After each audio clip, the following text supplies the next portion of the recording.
Biodiversiteti është vlera më e lartë e natyrës, është baza e jetës sonë dhe themeli i zhvillimit të qëndrueshëm. Biodiversiteti është rezultati i evolimit të jetës në tokë. Shqipëria ka larmi mjedisesh me vlera natyrore dhe biologjike, shumë prej të cilave përmbushin kërkesat e konventave ndërkombëtare për zonat e rralla që kërkojnë mbrojtje.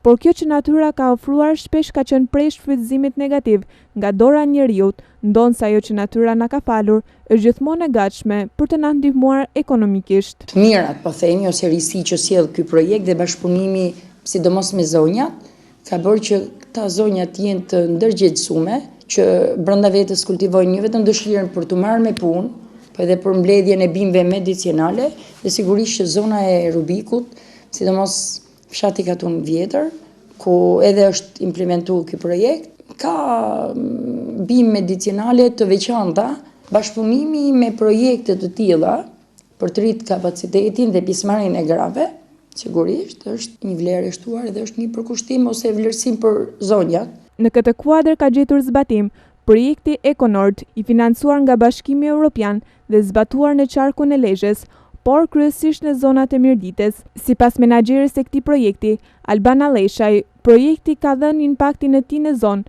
duke përmbushur objektivat e tij, ndërsa ky projekt ka një vit që ka nisur zbatimin e tij. Një nga bimet medicinale e gjetur në sasira të mëdha në zonat e Mirdites, Shërebela, e cila është dhe pjesë e këtij projekti, ka dhënë ndikimin e saj në rritjen e të ardhurave ekonomike.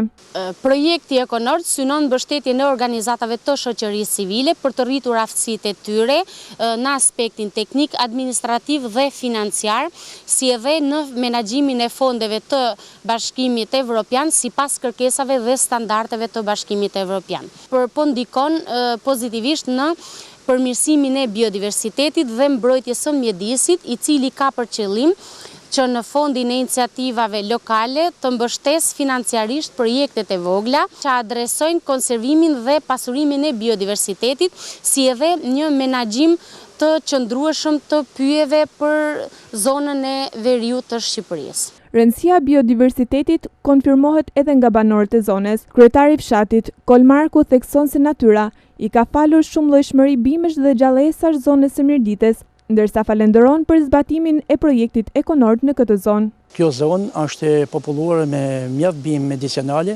ku në radhë të parë që nën Shërebela, e cila është mbledhur, grumbulluar dhe trajtuar në mënyrë tradicionale, që përdoret për eksport në aspektin e administrimit dhe të ruajtjes këtyre bimëve. Ne kemi bërë disa përpjekje që të mos shfrytëzohen në mënyrë arbitrare. Kemi anulluar në mënyrë kolektive shitblerjen e drurve apo keq shfrytëzimin e tyre. Krahas kësaj kanë krijuar një ndikim të madh në ekosistemin e kësaj zone, edhe trajnimi i vazhdueshëm që na është bërë nga trajnuesja Albana Leshaj, e cila në sajt të Bashkimit Evropian që financohet nga Bashkimi Evropian ka sensibilizuar të gjithë banorët e këtyre zonave, ku ka pas pjesëmarrje të madhe edhe të grave, e cila ka sjell një risi në këtë aspekt. Në kuadër të këtij projekti, në rrethin e Mirdites janë implementuar një sër aktivitetesh. Mirdita ka një pasuri të rrallë në bimësi dhe larmishmëri të biodiversitetit, pyjet e dendura dhe relievi malor, përbën një stre ideale për faunën dhe projektet e tilla janë në të mirë të ruajtjes së biodiversitetit.